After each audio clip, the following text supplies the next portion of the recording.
अच्युतं केशवं रामनारायणं कृष्णदामोदरं वासुदेवं हरिं श्रीधरं माधवं गोपिकावल्लभं जानकीनायकं रामचन्द्रं भजे। अच्युतं केशवं सत्यभामाधवं माधवं श्रीधरं राधितं इन्दिरामन्दिरं चेतसा सुन्दरं देवकी नन्दनं नन्दजं सन्ददे।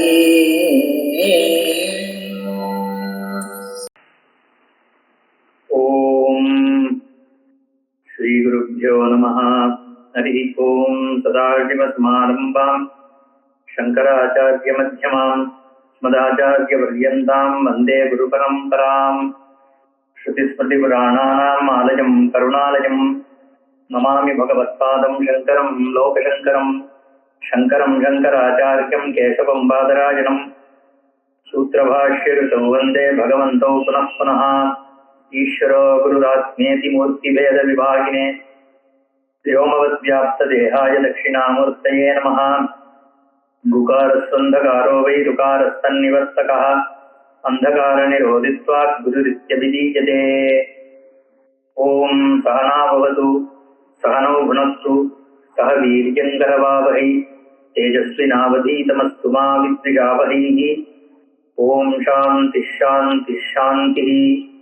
सर्ववेदांत सिद्धांत गोचरं समगोचरं गोविंदं परमानंदं सद्गुरुं प्रणतोऽस्म्यहम्। अहं प्रणतः अस्मि। मैं नमस्कार करता रहूंगा, नतमस्तक रहूंगा। किसको नमन है मेरा? इसका जो विचार है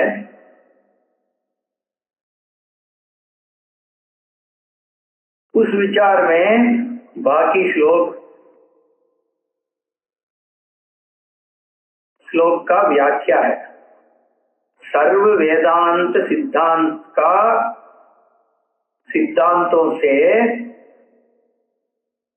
जो गोचर है वो स्वयं अगोचर है।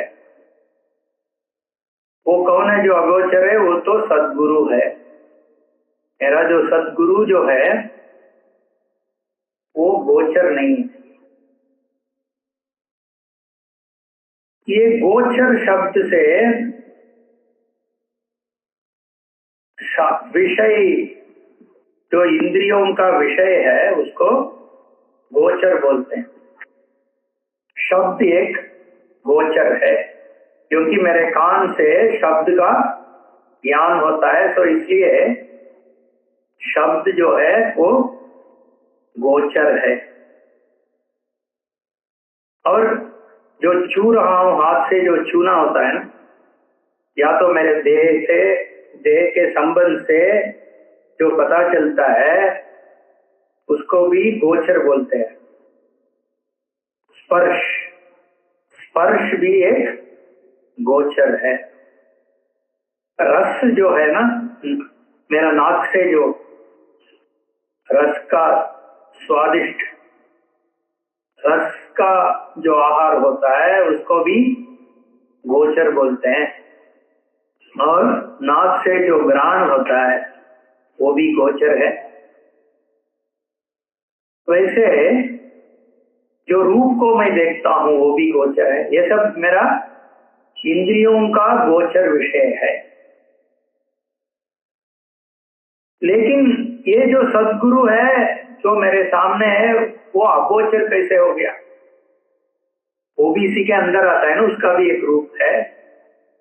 वो भी कुछ बोलते हैं, मैं सुन रहा हूं, उसका दर्शन हो रहा है, उनका नमन कर सकता हूं, उनको छू सकता हूं, उनका पैर छू सकता हूं, मैं पाद स्पर्श होता है। तो ये सब उनका भी इसी जो पंचभूत का और पंच मेरा इंद्रियों का जो प्राप्ति ज्ञान मुझे मिलता है, इंद्रियों से जो भी प्रतीत होता है उसी के अंदर इनका अनुभव भी है। तो ये कैसे ये अगोचर हो गए? ये भी इंद्रिय गोचर ही तो होना चाहिए।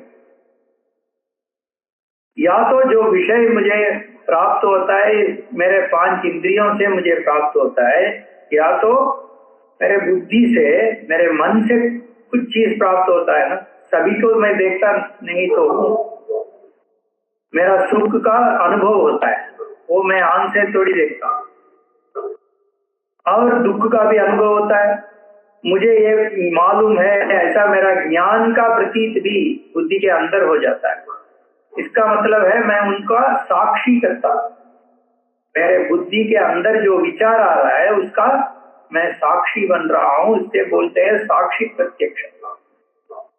जो आंख नाक कान से जो भी मिलता है उसका प्रत्यक्ष बोलते हैं, वो विषयों का प्रत्यक्ष विषय बोलते हैं। और जो कुछ भी मेरे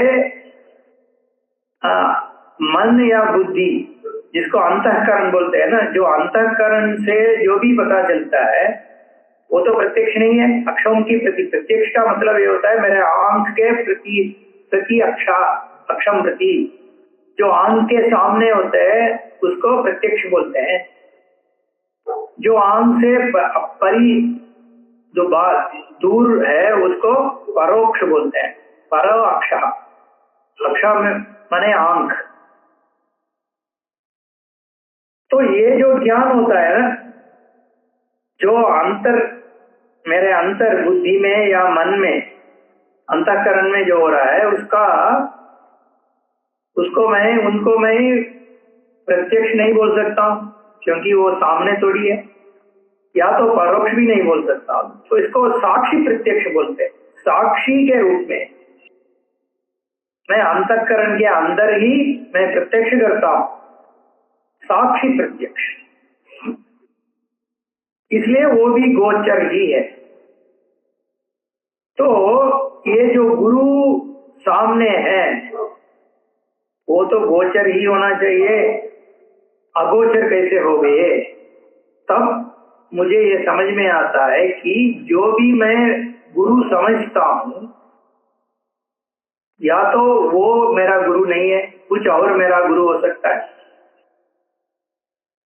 या जो है वही गुरु है लेकिन उनका स्वरूप जो है वो कुछ और है। ये भी हो सकता है, जो मैं देख रहा हूं वो उनका स्वरूप नहीं है,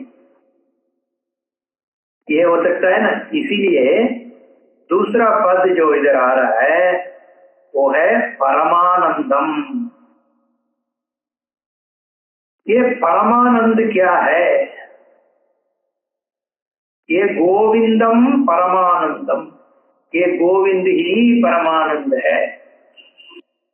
क्या इसका मतलब? गोविंद जो श्री कृष्ण है वो जाके मक्खन चुराए और रास लीला किए, गोवर्धन को उठाए थे और सारथ्य किए थे अर्जुन का, उनका कथा श्रवण मुझे बहुत आनंद देता है, इसलिए वो परमानंद है, ऐसा व्याख्या करना चाहिए इधर नहीं। वो भी है, वो सत्य है, उसको बारे में हम अभी इधर नहीं बोलते हैं, लेकिन ये तो वेदांत पढ़ाई है ना। इसलिए ये परमानंद क्या होता है? सभी तो आनंद है, लेकिन ये सामान्य आनंद नहीं है, परमानंद है। ये क्या परमानंद है? आनंद का उत्कृष्ट आनंद तो परमानंद हो सकता है क्या? इसको बोलते हैं परम परश्च आनंदश्च परमानंद। ये कौन सा आनंद है? जो भी आनंद सुख हमें मिलता है उसको वृत्ति आनंद, सांसारिक सुख बोलते हैं, वृत्तियात्मक सुख, वृत्ति विशेष से वो सुख मिलता है। वृत्ति क्या होता है? मेरे अंतःकरण का एक बदलाव को वृत्ति बोलते हैं। मेरे बुद्धि के अंदर एक बदलाव आता है ना, तभी तो कुछ पता चलता है। अगर मेरे बुद्धि मन चलता नहीं है तो कहाँ से मुझे ज्ञान आएगा? कुछ भी नहीं आएगा। मैं नींद एकदम सो रहा हूँ तो वृत्ति नहीं है, या तो मेरा कुछ एक्सीडेंट हो गया, बुद्धि नहीं चल रहा है, कुछ हो गया तो वृत्ति नहीं है ना। तो ये जो भी सांसारिक सुख है वो वृत्ति विशेष पे आधारित है। वृत्ति विशेषा क्या है? जो सांसारिक सुख का अनुभव हो रहा है उसमें 3-4 विषय की आवश्यकता है। एक तो सुख का जो विषय है ना, रसगुल्ला, गुलाब जामुन, पाव भाजी, चाय, लस्सी, कुछ ना कुछ तो है विषय जिसका सुख मुझे अनुभव हो रहा है।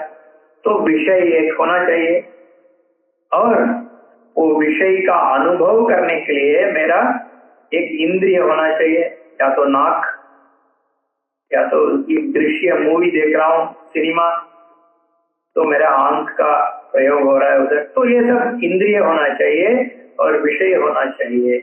और बुद्धि, मेरा अंतःकरण जो है ना, उसका भी सही नियम में होना चाहिए, ताकि मैं ये विषय सुख का अनुभव कर सकूं। अगर मेरा बुद्धि में कुछ और चल रहा होता कि अरे यार ये क्या हो गया, कल इधर एक एक्सीडेंट हो गया था और उसमें मेरा जान पहचान का एक बंदा का कुछ हो गया, ऐसा कुछ है तो बुद्धि में, तब ये रसगुल्ला का जो आनंद मिलेगा नहीं ना। रसगुल्ला हो, मेरा इंद्रिय भी ठीक हो, फिर भी मेरा बुद्धि रसगुल्ला पान तो उसका आनंद का अनुभव नहीं होगा। अगर बुद्धि है सही ढंग से, ये इंद्रिय में कुछ प्रॉब्लम है। सवेरे जो कॉफी जो या चाय जो पिया था वो इतना गर्म था, मेरा नाक में कोई स्वाद नहीं आ रहा है, तब भी प्रॉब्लम है। वृत्ति विशेष सुख तो हो ही नहीं सकता, क्योंकि वो टेस्ट जो स्वाद है ना वो तो मिल नहीं रहा है। तीसरा जो है विषय में ही प्रॉब्लम अगर हो, वो चाय का दूध का कोई प्रॉब्लम हो गया, ठीक है, तभी वो सुख नहीं हो सकता है। तो ये सुख जो है वो इंद्रिय के ऊपर आश्रय करता है, या तो बुद्धि के ऊपर या तो जो विषय के ऊपर। ये वृत्ति विशेष सुख जो सांसारिक सुख है वो आनंद नहीं हो सकता है, क्योंकि वो परमानंद नहीं हो सकता है। तो ये असंसारिक जो आनंद होना चाहिए वही ये परमानंद है। लेकिन एक और बात भी हम लोग पूछ सकते हैं, ये जो विषय सुख है वो ठीक है, लेकिन और भी तो सुख है, विद्या सुख, यूरेका जो आनंद मिला था, यूरेका करके वो दौड़ा था आदमी। क्यों? क्योंकि विद्या सुख, सुडोकू सॉल्व कर दिया, एक सुख आ गया। IIT मैथ क्रैक कर दिया, एक सुख मिलता है, तो वो विद्या सुख है। लेकिन वो भी वृत्ति विशेष ही है ना। जब वृत्ति खत्म हो जाता है तो वो सुख भी खत्म हो जाता है, नित्य थोड़ी है वो सुख। दूसरा है योग आनंद। अब मैं ध्यान किया था और मुझे सुख आ गया, प्राणायाम किया था सुख आ गया, मैं कोई गाना सुन रहा था सुख आ गया। तो ये क्या है? ये भी वृत्ति विशेष सुख ही है। ये सब सुख जो है वो आत्मानंद नहीं है, परमानंद नहीं है। तो परमानंद क्या हो सकता है? जो वृत्ति के ऊपर आश्रित नहीं है उसी से परमानंद आएगा। बाहर की जो गुरु बैठे हुए हैं वो कैसे परमानंद बन जाएंगे? वो भी तो वृत्ति विशेष है। जब मेरा वृत्ति उनके ऊपर है तो गुरु है, अगर मेरा वृत्ति रुक जाता है तो वो गुरु थोड़ी बैठे हैं, मैं देख भी नहीं पाता है ना। तो वृत्ति के कारण ही गुरु का प्रतीत होता है। तो इसलिए वो कैसे परमानंद हो सकता है? तो ये सोचने से ये समझ में आता है कि परमानंद जो है वो आत्मस्वरूप ही हो सकता है। इसको स्वरूपानंद ऐसे बोलते हैं। जो भी सांसारिक विषय सुख है उस सुख, वो सुख भी स्वरूपानंद से ही मिलता है। क्योंकि जब भी मैं सुख का अनुभव करता हूँ उस समय मेरा जो भी पाने का जो भी वृत्ति है ना बुद्धि में, मुझे ये चाहिए वो चाहिए, मेरे सुखी रहने के लिए ये मेरा एक बेटा का आवश्यकता है, मेरा एक गाड़ी चाहिए, ऐसा बहुत कुछ जो चीज है मेरे बुद्धि में, वो टेम्पररी सस्पेंड करने से मुझे आनंद, जो भी आनंद, जब भी आप लोग कुछ आनंद का अनुभव किए थे उस समय का चिंता करो तो उस क्षण में क्या हुआ होगा? सभी चीज को सस्पेंड करके आप एकदम अपने आप में रहे होंगे, तभी तो वो सुख मिला होगा। इससे क्या पता चलता है? सुख तो स्वरूप से ही मिल रहा है। क्योंकि एक जोक सुनने में भी वो सुख आ जाता है, डीप नींद में भी वो सुख आता है। तो कहां से आता है? वो स्वरूप से ही तो आता है। लेकिन वो वृत्ति विशेष इसलिए है कि वो जो वृत्ति है वो एक क्षण के लिए ये जो वांटिंग नी, क्या चाहत चाहत चाहत के साथ जो मेरा भी थोड़ा इसमें प्रॉब्लम है, मैं ये चाहता हूँ वो चाहता हूँ, ऐसे है ना, ये मेरा लाइफ ही ऐसा चलता है, जीवन चल रहा है कि मुझे ये चाहिए वो चाहिए, ये नहीं चाहिए वो नहीं चाहिए, ऐसा ही मेरा बुद्धि में ये बहुत भरा हुआ है। तो मैं चाहने वाला हूँ, क्या चाहता है ये बदलता रहता है। हर एक आदमी का चाह अलग है और अपने लिए भी कल जो चाहता वो आज नहीं है, परसों कोई और आएगा। लेकिन मैं कुछ ना कुछ चाहता हूं, ये तो सत्य है। वैसे ही मैं देखता हूं, अपने को चाहने वाला देखता हूं हर समय। जब मेरा सुख कुछ होता है ना, उस समय पे ये चाहने वाला आदमी नीचे चले जाता है, उसका लोभ होता है क्षण के लिए, तभी आनंद मिलता है। इसलिए ये स्वरूप आनंद है, वही विषय आनंद भी है, वो अलग बात है। लेकिन इधर प्रकृत विषय में ये समझना चाहिए कि परमानंदम गोविंदम, ये तो आत्मानंद है। आत्मा जो आनंद है वही, उसी को परमानंद गोविंद बोलते हैं। वही सद्गुरु है। वो कैसे गुरु हो गए? गुरु क्या, गुरु का उपदेश किसके ऊपर है? कौन सा ज्ञान ये गुरु से हमें पाना है? ये तो ब्रह्म का ज्ञान है, क्योंकि ये ग्रंथ क्या है? विवेक का ग्रंथ है, विवेक चूड़ामणि। किसके ऊपर विवेक? आत्मा के ऊपर विवेक। वो तो हम पहले ही देख चुके हैं। क्यों? क्योंकि ये जो लिमिटेशन है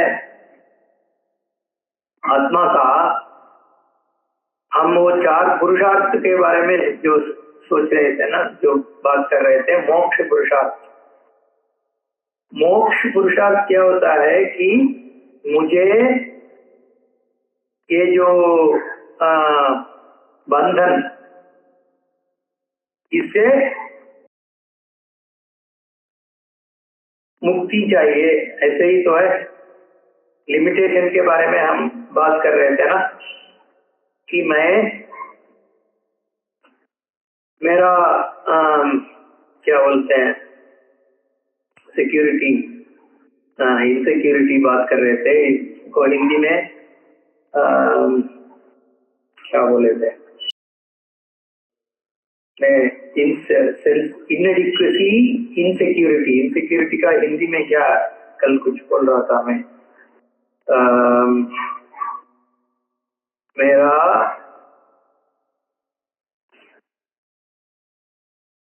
क्षेम, ठीक है। मैं ये जो इनसिक्योरिटी से मुक्ति, जो फ्रीडम होता है ना, उसी को मोक्ष बोलते हैं। और ये भी हम विचार कर रहे थे कि मोक्ष अपना स्वरूप होना चाहिए।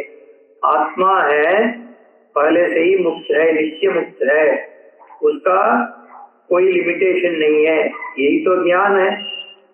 इस ज्ञान प्राप्ति के लिए मुझे गुरु क्यों चाहिए? अगर यही ज्ञान है, ये किसका ज्ञान है? ये तो खुद का ज्ञान है। अगर खुद का ही ज्ञान होना चाहिए, मैं ये बोलूंगा कि मुझे पता है मैं कौन हूँ, पता है ना, सभी को तो पता है कि मैं कौन हूँ, ये तो पता ही है। तो इसमें कंफ्यूजन क्या है? क्यों गुरु की क्या आवश्यकता है? ये बात आती है। तो क्या इसके ऊपर मैं कौन हूँ, इसमें कोई शक है क्या? ये एक विचार है। भगवान शंकराचार्य जी इसको एड्रेस करते हैं अध्यास भाष्य। ये अध्यास भाष्य होता है ब्रह्मसूत्र में। ब्रह्मसूत्र विचार करने के पहले एक भाष्य लिखे हैं शंकराचार्य जी। भाष्य माने कमेंट्री, जिसकी प्रकाश करना। तो एक प्रश्न आता है, क्यों पढ़ना चाहिए ब्रह्मसूत्र?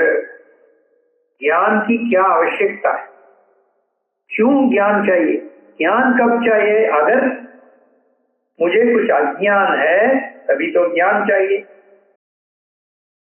लेकिन अज्ञान है कि नहीं, इसका पुष्टि है क्या? इसलिए अज्ञान है ऐसा पुष्टि करने के लिए एक विचार करते हैं भगवत्पाद जी, उसको बोलते हैं अध्यास भाष्य। उस भाष्य में शंकराचार्य जी ये स्थापित करते हैं कि अध्यास नाम का एक चीज है, इतरेतर अध्यास। अध्यास माने एक के ऊपर दूसरे एक चीज को आरोप करना, इसको अध्यास बोलते हैं। इतरेतर अध्यास माने इसमें उसका और उसमें इसका एक अध्यास करना, इसको अध्यास बोलते हैं। अध्यारोप करना। किसमें किसका अध्यारोप हो रहा है? युष्मद् अस्मद् प्रत्यय गोचरयोः, ऐसा वो शुरू होता है। जिसको मैं तुम बोलता हूँ, ये बोलता हूँ, वो ऐसे शब्द से पुकारता हूँ, ये मेरा कपड़ा है, वो मेरा पुस्तक है, ये सूर्य है, ये पहाड़ है, और वो गुरु ग्रह है।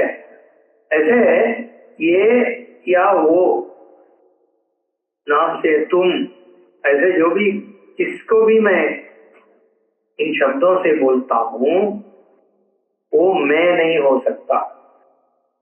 जो चीज मैं शब्द से पुकारा जाता है वो, और जो चीज ये तुम वो ऐसे शब्दों से पुकारा जाता है, उनमें से कोई अध्यास हो ही नहीं सकता। जो मैं नहीं हूँ उसी को मैं ये बोल सकता हूँ, वो बोल सकता हूँ, तुम बोल सकता हूँ। युष्मत् प्रत्यय का मतलब है तुम, अस्मत् प्रत्यय का मतलब है मैं। तुम में मैं का अध्यास नहीं हो सकता, मुझ में तुम्हारा अध्यास नहीं हो सकता। इतना तो है। मैं ये नहीं बोल सकता हूँ मैं ही तुम हूँ, ऐसे तो गौण बात कर सकता हूँ, क्योंकि मैं भी तुम्हारा जैसा हूँ, ये बोलने के लिए तो बोल सकता हूँ। लेकिन ये नहीं बोल सकता हूँ तुम मैं हो और मैं तुम हो, ये तो हो ही नहीं सकता। और जो मैं ये बोलता हूँ वो बोलता हूँ, वो भी मैं नहीं हो सकता। वो चंद्रमा है, ठीक है, मैं नहीं हूँ चंद्रमा, वो तो वो है। और ये पुस्तक है, ठीक है, ये पुस्तक भी मैं नहीं तो हूँ, इसमें तो कोई कंफ्यूजन नहीं है। लेकिन कंफ्यूजन यहाँ होता है कि जहाँ मेरा देह का शुरुआत हो रहा है, मैं बोल रहा हूँ ये मेरा देह है, ये नहीं बोल रहा मैं बड़ा हूँ, मेरा नाक ऐसा है, मेरा कान ऐसा है, बोल रहा हूँ ना, मैं पतला हूँ, मैं दुखी हूँ। लेकिन ये दुखित्व, पतलत्व या जो भी अभी जो मैं बोला है ना, वो तो मैं इसका अनुभव ऐसा नहीं होता कि मैं ये देह है, ये जो मेरा देह है ना, देह को क्या बोलते हैं, मेरा शरीर है, उसको मैं ऑब्जेक्टिफाई करता हूँ, उसको एक चीज ऐसा देखता हूँ ना, मैं देख पाता हूँ, मैं ये तो देख, ये शरीर है, इसको मैं देख रहा हूँ, मेरा जो दुख है उसका भी मैं अनुभव कर रहा हूँ। जो अनुभव कर रहा है वो अनुभव नहीं हो सकता है ना, अनुभव तो अनुभव करने वाले से अलग है। लेकिन वहां तो इतरेतर अध्यास है, कुछ तो कंफ्यूजन है। इसलिए अध्यास को रिमूव करने के लिए शास्त्र का ज्ञान आवश्यक है, ऐसा भगवत्पादाचार्य अध्यास पक्ष में लिखे। ठीक है, अब ये जो भी अध्यास है, अज्ञान है, ठीक है, रहने दो, उसको मेरे को रिमूव तो करना ही है। तो मैं खुद पढ़ सकता हूँ ना, ये जो ग्रंथ है, इतना पुस्तक सारे हैं, इसका ज्ञान तो पुस्तक से मिल ही जाएगा। वैसे बहुत सारे पुस्तक पढ़ रहा हूँ, इसके बारे में पढ़ लूंगा, ये आत्मा ब्रह्म है, यही तो लिखे है ना, सभी में एक ही तो है, आत्मा एक है, वो ब्रह्म है, ब्रह्म नाम का चीज है, वो ब्रह्म सब सर्वव्यापी है, सभी जगह पे भरा हुआ है, वही आत्मा है, ये है, वो है, सभी ग्रंथ में लिखा हुआ है। अब क्या नए कुछ नहीं बोल रहे हैं ना, तो ये गुरु का क्या जरूरत है, तो की मतलब नहीं है। अगर वैसे भी ये गुरु लोग तो सब ठीक थोड़ी होते हैं, मुझे तो ये गुरु के ऊपर विश्वास नहीं, ऐसे बोलते हैं ना लोग, ये गुरु की क्या जरूरत है, हम खुद ये सब समझ लेंगे। ऐसा हो ही नहीं सकता इस ज्ञान के लिए। क्यों? क्योंकि ये ज्ञान जो है वो किसका ज्ञान है? जो जानना चाहता है, जानने का प्रयत्न कर रहा है, उसका स्वरूप है ये ज्ञान। और ये स्वरूप, ये शास्त्र का दृष्टि ऐसा है कि ये जो ज्ञान का जानने का यत्न जो कर रहा है ना, उसका स्वरूप के बारे में शास्त्र का दृष्टि ये है कि वो स्वरूप समस्त पदार्थ का वो स्वरूप वही है, उसके सिवा और कुछ नहीं है। जो तुम्हारा स्वरूप है वही समस्त पदार्थों का स्वरूप है, वो अनंत है, उसके सिवा और कुछ भी नहीं है इधर। ऐसा ज्ञान जब होना चाहिए तो तुम खुद ये ज्ञान नहीं पा सकते हो। क्यों नहीं पा सकता हूँ? क्योंकि जब मैं जानने के लिए निकल रहा हूँ ना, तब मैं ये मान के निकल रहा हूँ कि मैं जानने वाला हूँ, और एक ब्रह्म नाम का जो जानने का चीज जो है, और उसका ज्ञान भी मुझे होना चाहिए। मैं अलग हूँ, वो अलग है, उसका ज्ञान भी अलग है। इसको त्रिपुटी बोलते हैं, ज्ञाता ज्ञेय ज्ञान। ये त्रिपुटी के आधार से ही मेरा जानने का प्रक्रिया चलता है। अगर ऐसा, ये बेस है, फंडामेंटल है, ये मूल है। तो अगर ये मूल है तो कैसा ये ज्ञान प्रतीत होगा कि सब एक ही है। तो इसके लिए मुझे अपने प्रमाणों जो भी मेरे पास है ना, प्रत्यक्ष अनुमान, ऐसा बहुत सारे प्रमाण है। ये जो प्रमाण माने जिससे हमें किसी का ज्ञान होता है। आंख एक प्रमाण है रूप देखने के लिए, कान एक प्रमाण है शब्द सुनने के लिए, नाक एक प्रमाण है जो गंध को ग्रहण करने के लिए, ऐसा बहुत कुछ प्रमाण है, वो सब प्रत्यक्ष प्रमाण है। और अनुमान नाम का प्रमाण है। ये सब जो भी प्रमाण है वो मुझे उपलब्ध है, लेकिन उसका एम्प्लॉय मैं करता हूँ, उसका प्रयोग मैं कर रहा हूँ।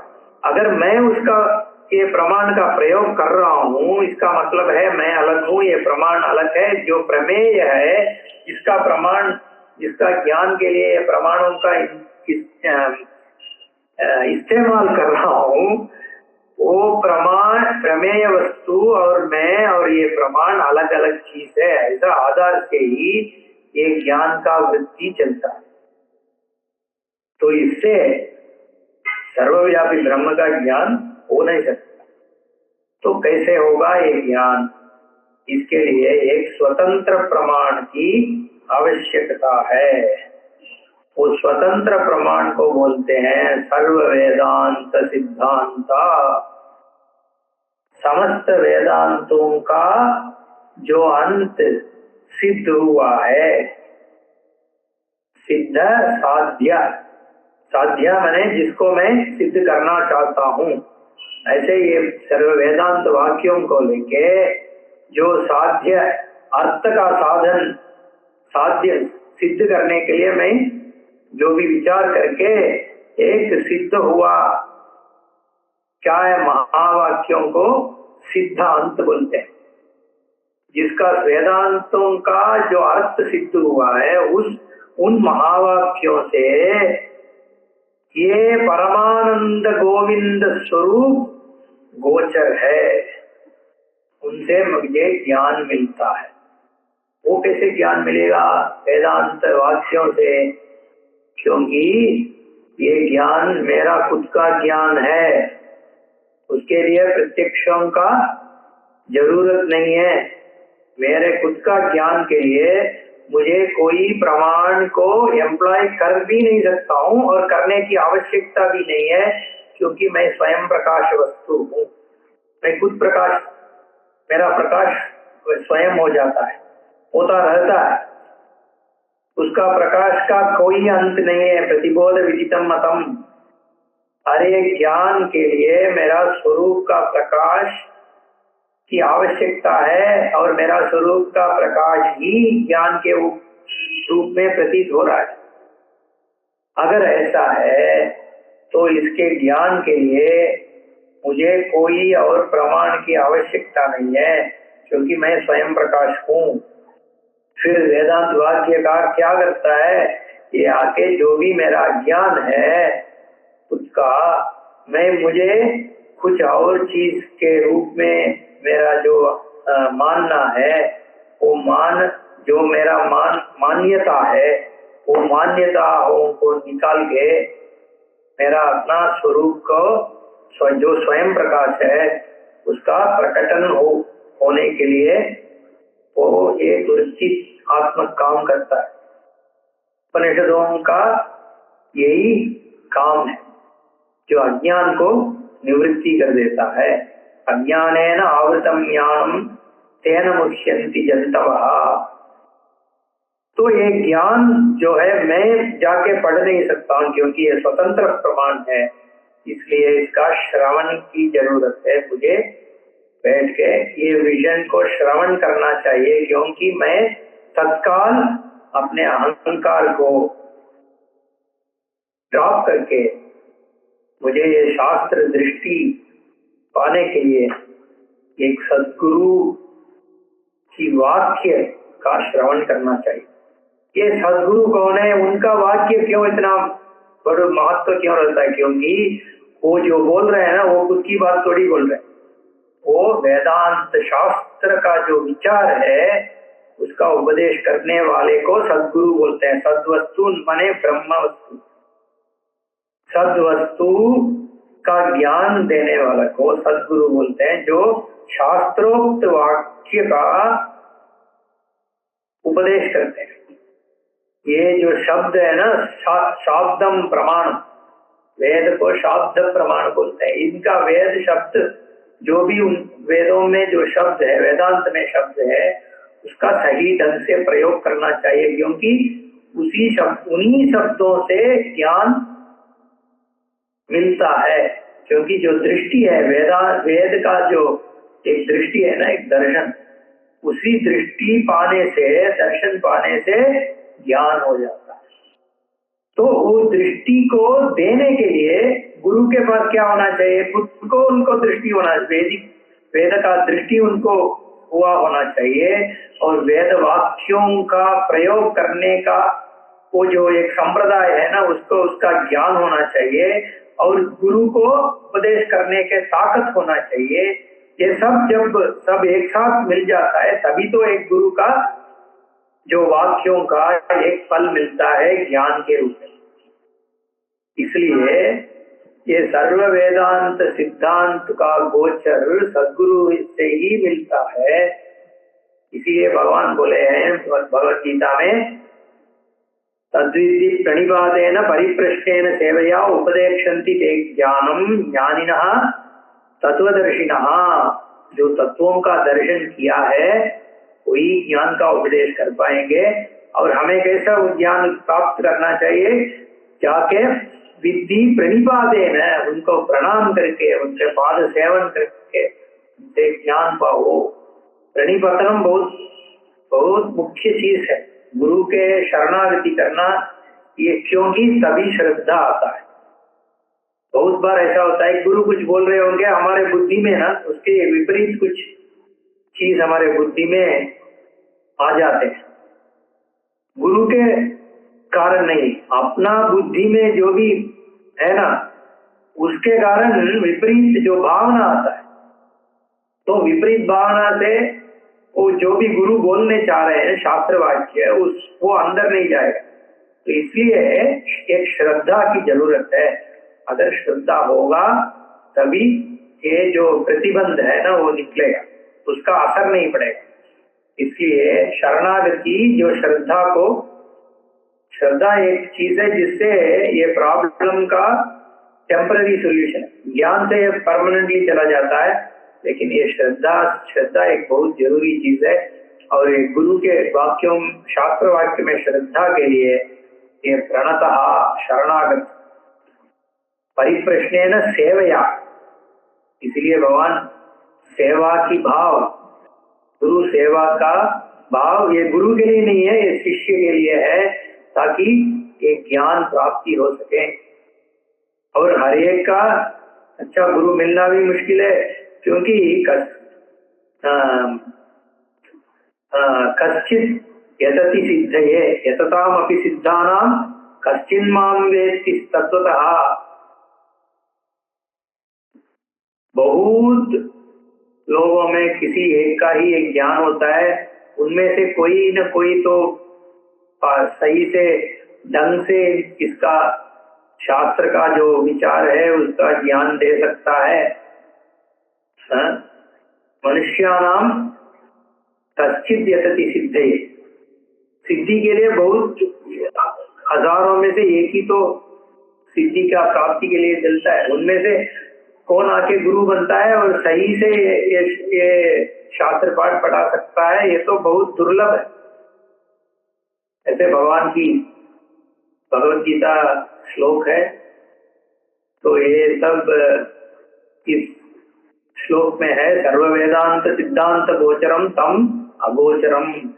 इंद्रियों से जो प्रतीत नहीं हो रहा है वही गुरु है। इंद्रियों से जो दिख रहा है वो तो उनका देह दिख रहा है, लेकिन सच्चे गुरु कौन से है? जो शास्त्र वाक्य उनसे, उनके मुंह से जो निकल रहा है वही गुरु है, क्योंकि वही परमानंद है। जो ज्ञान है वही ज्ञेय भी है। जिसका ज्ञान के लिए हम ये ज्ञान सुन रहे हैं ना, वही विचार ही तो ब्रह्म है। इसलिए परमानंदम गोविंदम अगोचरम सद्गुरुम प्रणतोस्मि हम। इसलिए श्रद्धा चाहिए, गुरु कौन है इसका ज्ञान होना चाहिए। उनका स्वरूप जो है वो परमानंद स्वरूप है, वही भगवान श्री गोविंद है। और वो इंद्रियों से गोचर नहीं है, लेकिन शास्त्रार्थ वाक्यों से, सर्व वेदांत सिद्धांत महावाक्य शब्दों से गोचर है। ऐसे गुरु, इसलिए इससे क्या पता चलता है? गोविंद ही परमानंद है। गोविंद ही सदगुरु है, परमानंद परब्रह्म ही सदगुरु है। गुरु ब्रह्मा गुरु विष्णु गुरु देव महेश्वर गुरु साक्षात परम ब्रह्म तस्मै श्री गुरवे नमः प्रणतोस्म्यहम्। हम ऐसा मैं प्रणतः अस्मि, सदा मैं उनका प्रणाम करता रहता हूँ। हाँ, याद आ गया, असुरक्षित, वही मैं बोल रहा था, असुरक्षित जो महसूस करता हूँ वो असुरक्षा या तो दुखित्वम, ये सब मेरा स्वरूप नहीं है। मेरा स्वरूप जो है वो समस्त है, दुख कुछ का लेश भी नहीं है, परमानंद स्वरूप है। ऐसे ज्ञान वेदांत वाक्यों से श्रवण से ही होता है। ऐसे गुरु को मैं नमन करता हूँ। इसलिए ये श्लोक है वो न सिर्फ भगवान का नमस्कार है, परंतु ये ब्रह्म स्वरूप का नमस्कार है, ये आत्म स्वरूप का नमस्कार है, ये गुरु का भी नमस्कार है। और ये सिर्फ नमस्कार ही नहीं है, इसमें यह भी प्रतीत होता है जो नमस्कार कर रहा है उसी का स्वरूप को वो नमस्कार कर रहा है। तो इसलिए उस नमस्कार का कोई मतलब नहीं है, जो सुन रहे हैं ना उनके लिए है वो सब प्रणाम ये सब, क्योंकि जो भी ये लिखा है वो तो ज्ञानी है, तो उनको क्या, किसको क्या नमन करें, वो खुद ही ब्रह्म पर ब्रह्म ही है। तो इसलिए ये हमारे लिए जो भी श्रवण कर रहे हैं उनके लिए प्रणतोस्मि हम, ऐसा ये श्लोक है। कल फिर मिलेंगे। ओम पूर्णमदः पूर्णमिदं पूर्णात् पूर्णमुदच्यते पूर्णस्य पूर्णमादाय पूर्णमेवावशिष्यते। ओम शांति शांति शांति। हरि ओम श्री गुरुभ्यो नमः। हरि ओम।